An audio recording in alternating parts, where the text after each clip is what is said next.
So that gives us a perfect foundation here to look at the land covenant. They have been given the Mosaic law. The Mosaic law will regulate their use of the land because God has given it to them unconditionally, but he knows that they are a faithless people, that they will bring corruption into this land, and he needs a way to filter that corruption out. So he gave them the Mosaic law, and each one has a responsibility to be faithful to the Mosaic law in order to receive the experience of living in the land. So Deuteronomy 29 introduces this new covenant, this land covenant. Now, a bit of a note on this covenant: it is sometimes called the Palestinian Covenant. In fact, most theology books you read won't say land covenant; it'll say Palestinian Covenant.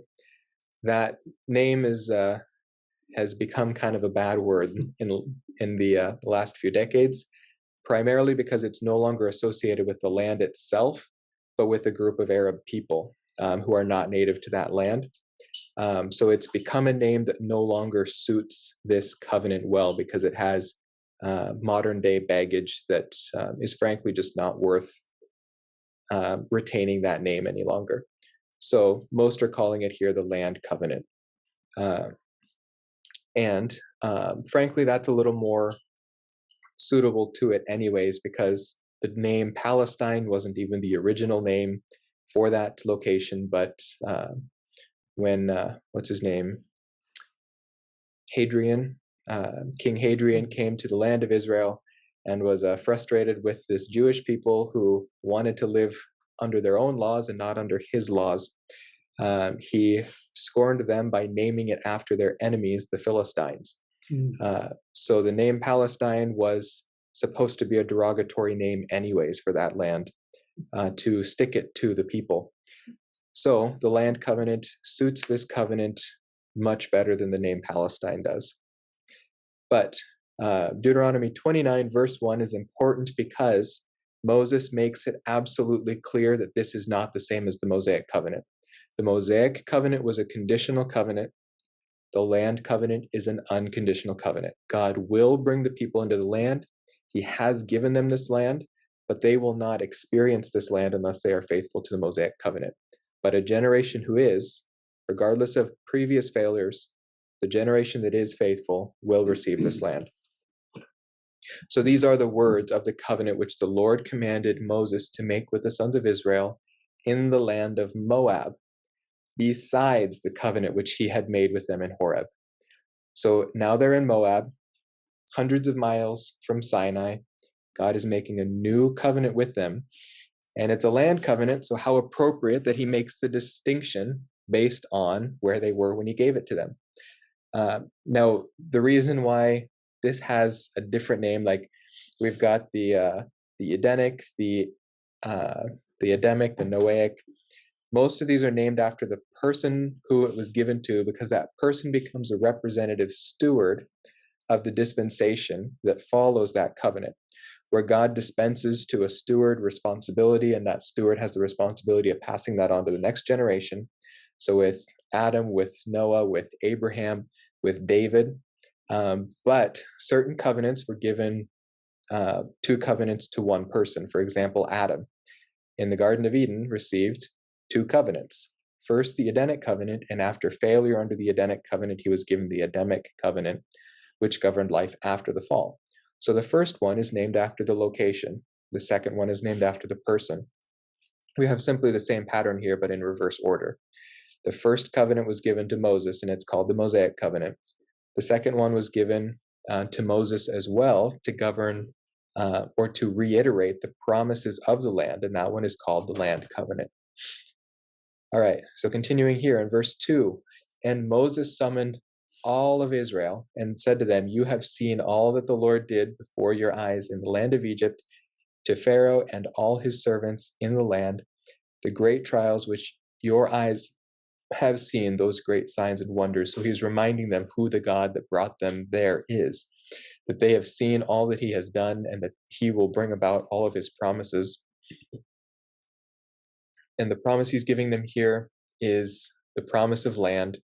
And it's in chapters 29 and 30, we see pretty much the entire gambit of how that covenant is going to play out.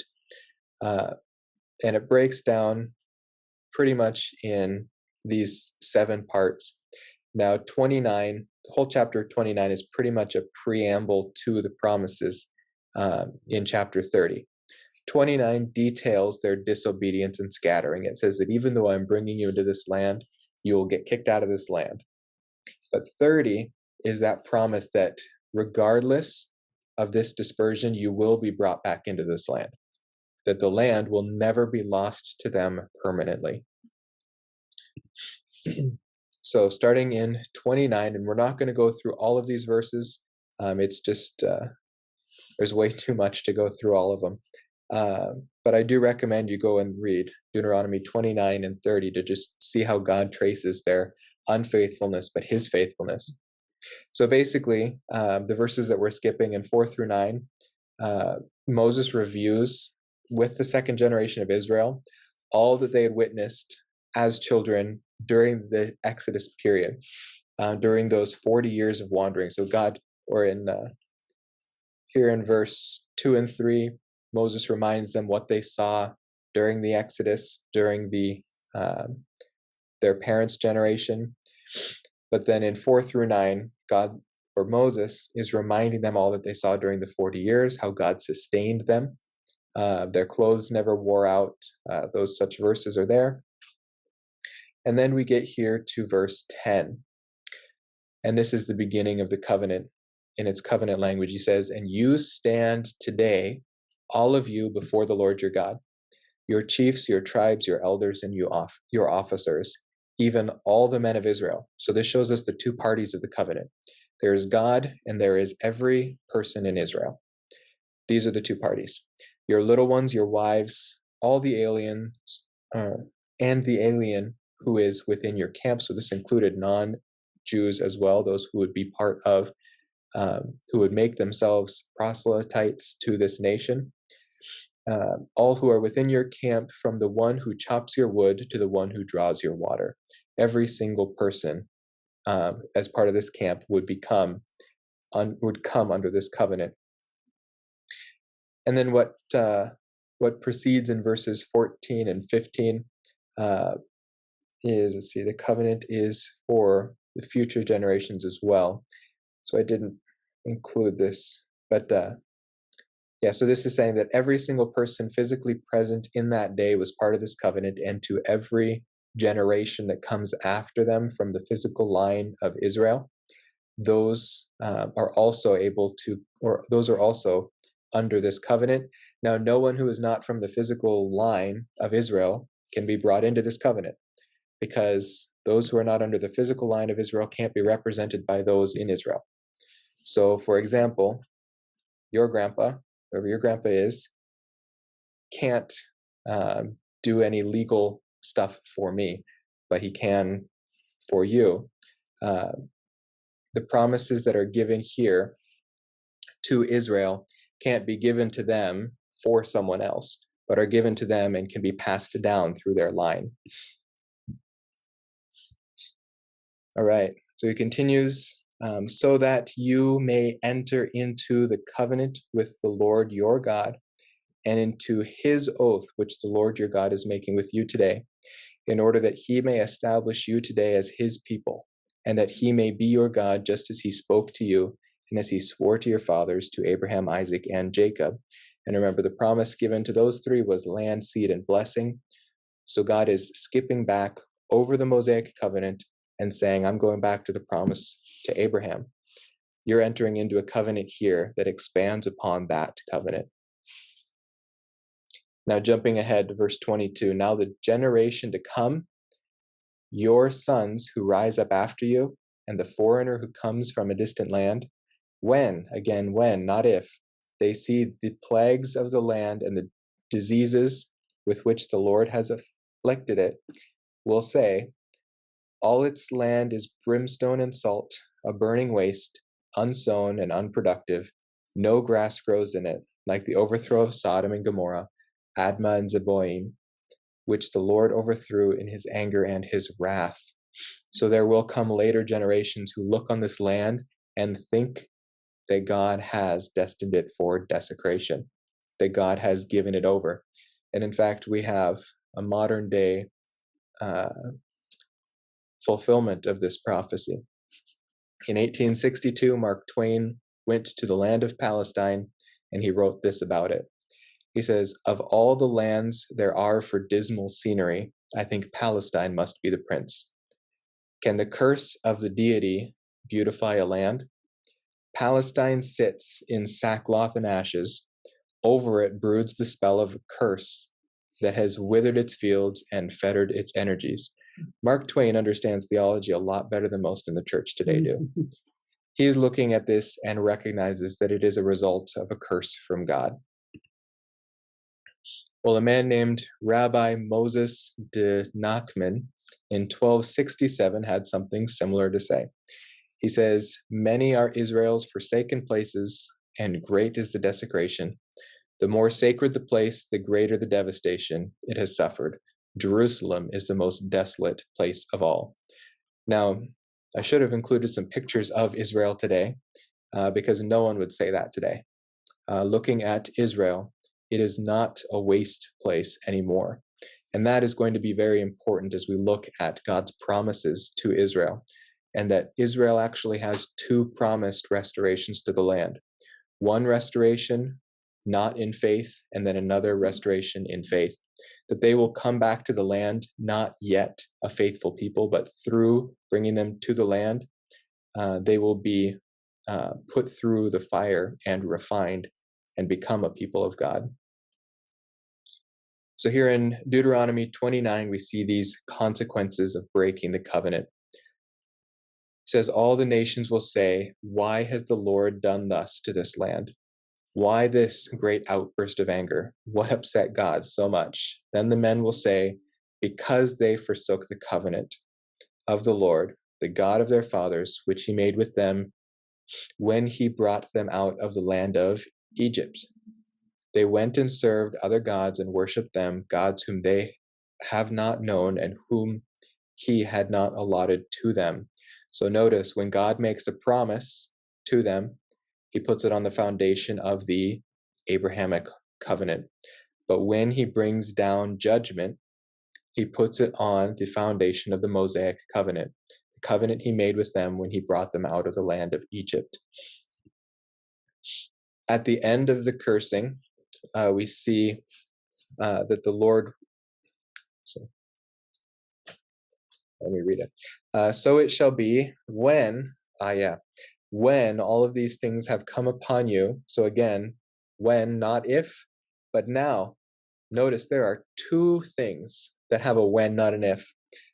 When all of these things have come upon you, the blessings and the cursings. So not just the curses. Israel is not destined just to receive one or the other. They will receive both. Many today would say that Israel chose their curses and forsook their blessings. That's not at all the case. God says they will receive both. This is the refinement process. "The blessings and the cursings which I have set before you, and you call them to mind, in all nations where the Lord God has banished you." Now this also becomes very important when we get to Ezekiel, and we see again that it is all nations, that they are scattered to the four corners of the earth, not to one nation. Because Ezekiel sees them banished just to Babylon, and they get a return from Babylon. That is not part of this regathering that God is speaking about.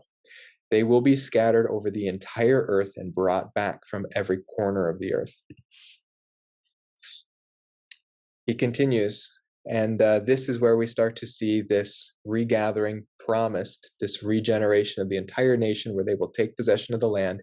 We're now in Deuteronomy 30, where God shows them the promises that he will fulfill through this land covenant. It says, "And you return to the Lord your God and obey him with all your heart and soul, according to all that I command you today, you and your sons.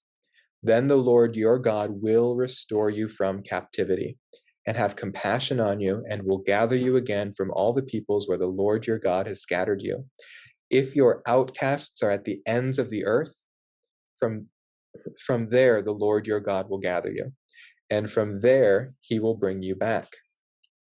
The Lord your God will bring you into the land which your fathers possessed. Now, at this point, when he is speaking in Deuteronomy 30 to the people in Moab, their fathers had not possessed this land. He is speaking here prophetically to a future generation that when the Lord your God will bring you into a land which your fathers possessed, and you shall possess it, and he will prosper you and multiply you more than your fathers. So remember, this covenant that he's making is not just to the people there in Moab, but it's to every subsequent generation of Israel after it. So he is speaking here in language that speaks more towards those subsequent generations than it does to the immediate generation, because they will live there for a time.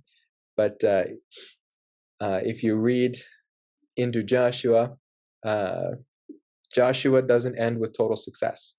Joshua ends with a long list of places that they did not succeed in conquering yet. Then you get into the books of Samuel and Kings and Chronicles, and you see that they never conquer those. In fact, they tend to lose areas that they have previously conquered. Ephraim had to move out of the place that it had originally settled because they were unable to conquer the people there because of faithlessness. So he is speaking here to future generations, though he will bring it in part to that generation, to every generation that is faithful. He will bring them blessing, but this blessing of a permanent position in the land is to that future generation that is faithful to the Lord, that he will bring back from every corner of the earth. Moreover, the Lord your God will circumcise your heart and the heart of your descendants to love the Lord your God with all your heart and with all your soul, so that you may live. The Lord your God will inflict all these curses on your enemies and on those who hate you, who persecuted you. And you shall again obey the Lord and observe all his commandments which I commanded you. Then the Lord your God will prosper you abundantly in all the work of your hand, in the offspring of your body, and in the offspring of your cattle, and in the produce of your land. For the Lord will again rejoice over you for good, just as he rejoiced over your fathers. Now, this final receipt of the full blessing goes from verse 8 all the way to verse 20. So we're not going to read all of that. But let me bring you back here real quick. So we see this outline again. We see that Israel will be disobedient and Israel will be scattered, and their return to the land comes in 7 parts. First, they will repent. The Messiah will return to the land. Israel will be regathered to the land will be restored to them, they will be regenerated, their hearts will be circumcised, the Lord will revenge them, their enemies, and then they will receive the full blessing of the land. And in fact, the full blessing of the entire Abrahamic covenant.